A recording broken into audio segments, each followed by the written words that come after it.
A report by Hezbollah's Al-Manar television, they've asserted what their alliance must in fact do to achieve a real victory for the resistance in the Gaza Strip. A headline in Al-Manar has said that the meeting assessed the positions taken internationally and what the axis of resistance must in fact do, referring to an alliance of Iran, the Palestinian militant factions, Syria and other factions including the Hezbollah.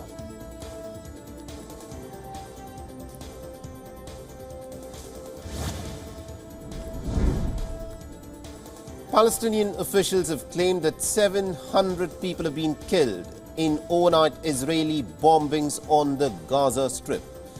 Now, the Palestinian officials say that this is the highest 24-hour death toll since Israel began bombarding the territory following the surprise incursion by Hamas on the 7th of October. On the other hand, the Israeli Defense Forces claim that they've hit 400 Hamas targets and have killed dozens of its fighters overnight. Now, the idea further claims that it would take a lot of time to eliminate the militant faction. Meanwhile, the World Health Organization has made and is making desperate appeals and is calling for an immediate humanitarian ceasefire to allow for safe delivery of aid. Remember, 2.3 million Palestinians at this moment have been cut off from access to food, fuel and water for more than 16 days now.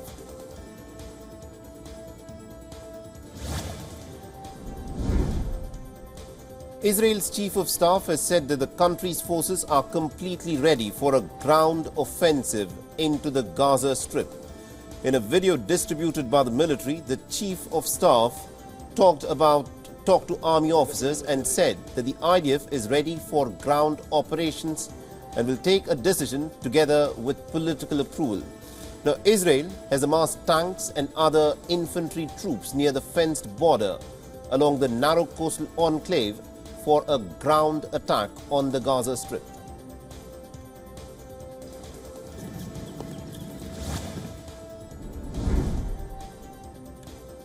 And Israel's chief military spokesperson has said that Israel will not allow for fuel to enter into the Gaza Strip. Now, the spokesperson has said that the fuel Hamas stole from the United Nations Relief Agency was allegedly used for its military infrastructure and supplies and ought to be returned and used to power hospitals. All hospitals in the Gaza Strip have said that they are running out of fuel to power their electric generators, and this has left them simply unable to treat those who are injured and ill. And according to a Palestinian Health Ministry spokesperson, more than 40 health centers have now completely halted their operations. Meanwhile, the United Nations has said that 20 trucks that had been due to deliver aid to the Gaza Strip via the Rafah crossing on Tuesday could not enter the enclave because the Israelis would not let them in.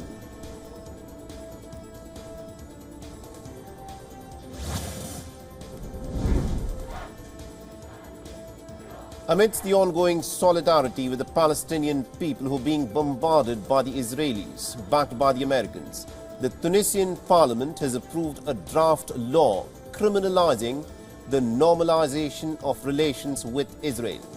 The move paves the way for hearings on the bill, which will be followed by a public session for votes and discussion.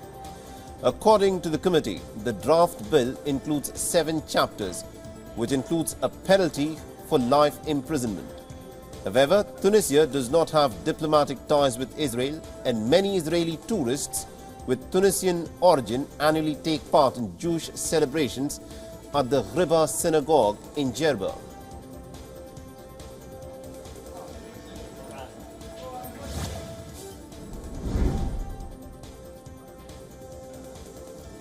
After wrapping up his visit to Israel and the West Bank, French President Emmanuel Macron is now in Amman. Macron, who held separate meetings with Prime Minister Netanyahu in Jerusalem and the Palestinian President Mahmoud Abbas in Ramallah, will meet with Jordan's King Abdullah later today.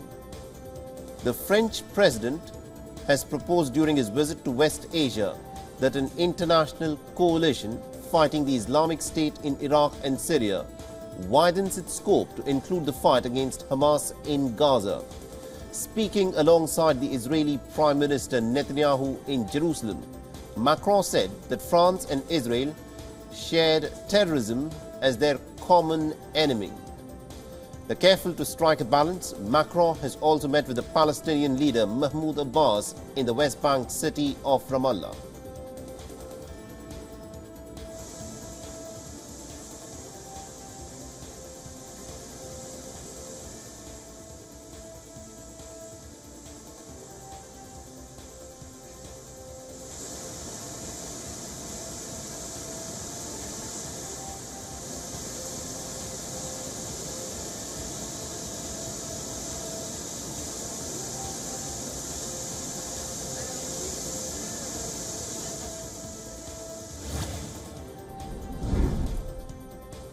Protesters took to the streets of Ramallah to demonstrate against French President Emmanuel Macron's visit to the West Bank. Macron had said that the Hamas attack had been traumatic for Israel, but that it was also a disaster for the Palestinian people. The French president, who met with the families of French victims at the Tel Aviv airport, said that freeing 9 French hostages was a priority for France. Macron also met with the Palestinian Authority's President Mahmoud Abbas. Macron's visit has come after EU foreign ministers on Monday had struggled to agree on a call for a humanitarian ceasefire in the war.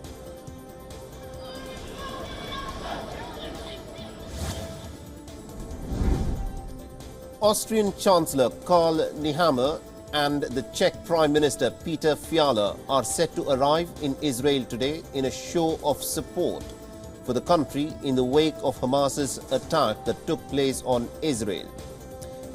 Nehammer has said that the EU needs to take action against Hamas, adding that he wants to see what contributions could be made to the release of Hamas-held hostages. The leaders will hold talks with the Israeli Prime Minister Netanyahu and President Herzog. Nehammer will also be meeting with the family of the Austrian-Israeli national who is currently being held hostage by Hamas in the Gaza Strip.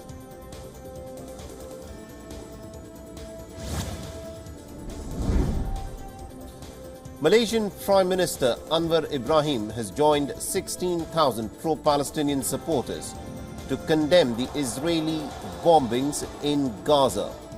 The gathering in the Malaysian capital Kuala Lumpur is the largest in a series of demonstrations held in the Muslim-majority Malaysia in recent weeks. Malaysia has long been a vocal supporter of the Palestinian cause and has called for a two-state solution for the conflict between Israel and the Palestinians. Whereas it does not have diplomatic relations with Israel, Anwar had last week said that he rejects Western pressure to condemn Hamas. He also spoke with the Hamas leader earlier in the month and has called for an immediate end to the bombardment of the Gaza Strip, which has sparked a humanitarian disaster in the Palestinian-held territory.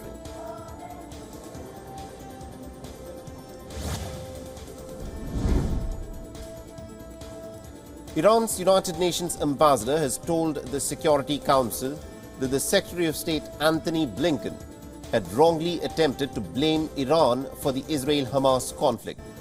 Now, the ambassador further said that the United States had further exacerbated the conflict by overtly aligning itself with Israel at the expense of the Palestinians. Now, standing with his Arab counterparts, Jordan's foreign minister further said that the threat of the conflict spreading was a real danger. And other Arab representatives at the United Nations Security Council meeting called for an immediate and a sustainable ceasefire in the Gaza Strip and pointed to double-standard policies as one of the main obstacles of peace in West Asia.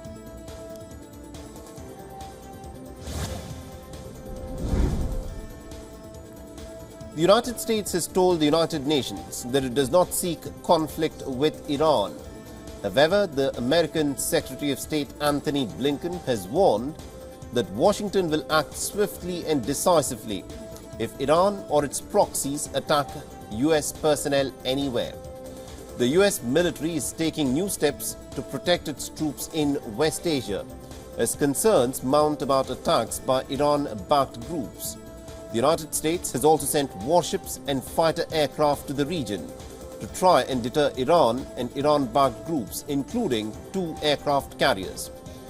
The United Nations Secretary-General Antonio Guterres pleaded at the United Nations for civilians to be protected in the war between Israel and Hamas, voicing concerns about clear violations of international humanitarian law.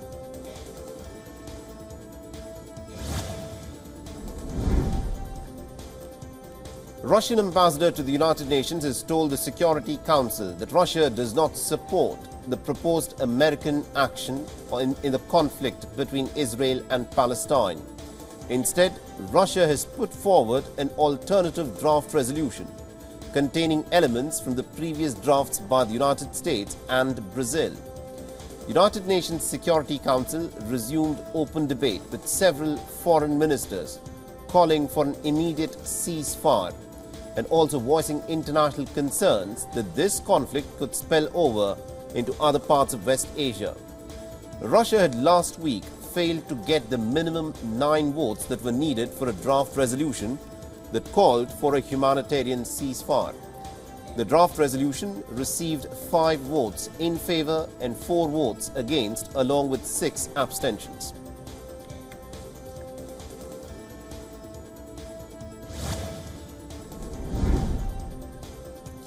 The Russian Defense Minister Sergei Shoigu inspected command posts of Russian troops in Ukraine's Donetsk region during a working visit close to the war's front lines. He told the assembled servicemen that their efforts were giving Ukrainian forces fewer and fewer opportunities. Video footage published by the ministry showed Shoigu disembarking from a helicopter before engaging in discussions with senior military personnel. The Shoigu was informed of Russian troops' training improvements with drones.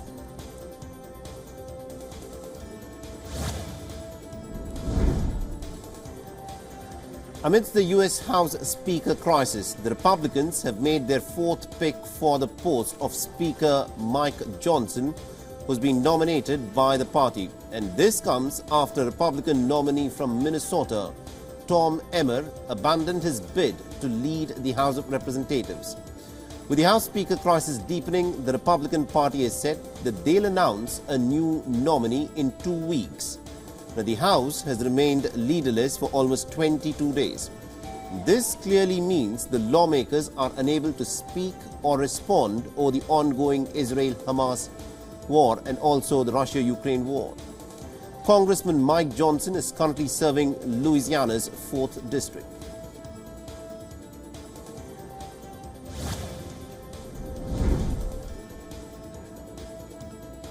American President Joe Biden and First Lady Jill Biden welcomed the Australian Prime Minister Anthony Albanese and his partner Jodie Hayden to the White House ahead of an official state visit.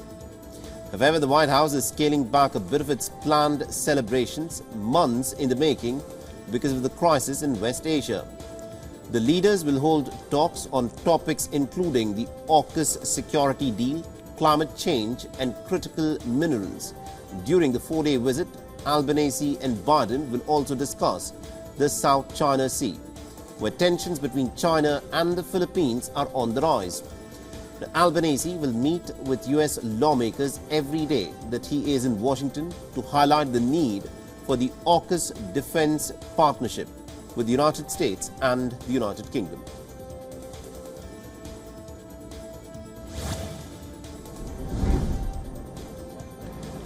Assailants gunned down at least 13 police officers in southern Mexico. This is the latest brazen attack in a region where gangs have been vying for control over drug trading. And according to reports, among the dead is the local security chief for the town of Coyuca de Benitez. Now, prior to the ambush, the agents were sent to respond to a report of alleged firearm detonations in the area. Violence has spiked in the region over the past decade as a growing number of criminal gangs battle for control of the lucrative opium poppy trade as well as other smuggling routes.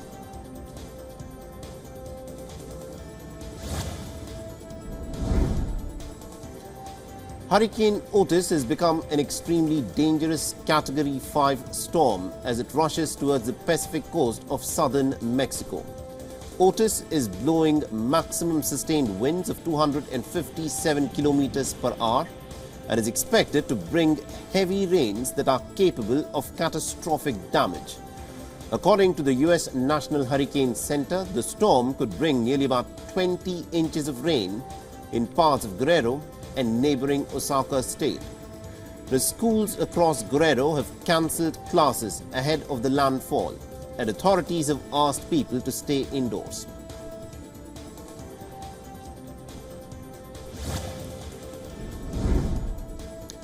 Bolivian firefighters and volunteers continue to battle the fires raging in the forests close to Madidi National Park. The park is a protected area in northwestern Bolivia that includes parts of the Bolivian Amazon region. According to a government report, there are 16 active forest fires in 4 departments of Bolivia. Locals have said that the fire has consumed extensive crops and is approaching Madidi National Park, one of the country's most important biodiversity reserves. Helicopters have been deployed to help firefighters and authorities on the ground.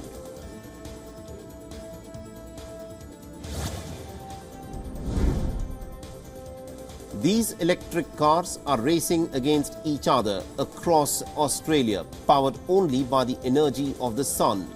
The Bridgestone World Solar Challenge brings together teams from across the world. The challenge starts in Darwin and finishes in Adelaide about 5 days later, with the cars expected to cover the course in about 50 hours. The teams are usually comprised of university students who engineer and build the vehicles. The event is designed to showcase a variety of forward-looking EV technologies. Organizers and participants say what began in 1987 as a rather quirky challenge is now more relevant than ever, as the car industry is looking for efficiencies in electric vehicle range, power and also for charging.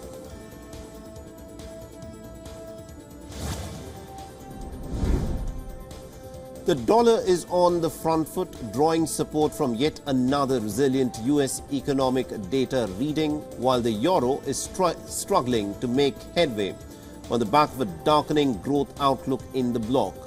Now, US business output has ticked higher in October as the manufacturing sector has pulled out of a 5-month contraction, while separate data released the same day shows the Eurozone business activity, in contrast, took a surprise turn for the worse this month.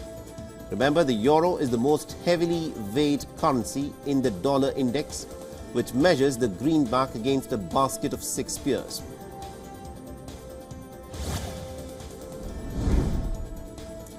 Australian inflation was surprisingly strong in the third quarter amidst broad-based and stubborn cost pressures, a headache for policymakers that has added greatly to the risk of a rise in interest rates as early as next month. Investors have reacted by narrowing the odds on the Reserve Bank of Australia restarting the tightening cycle in November after 4 rate pauses, with futures now pricing it a 66% chance of a quarter-point hike to 4.3%.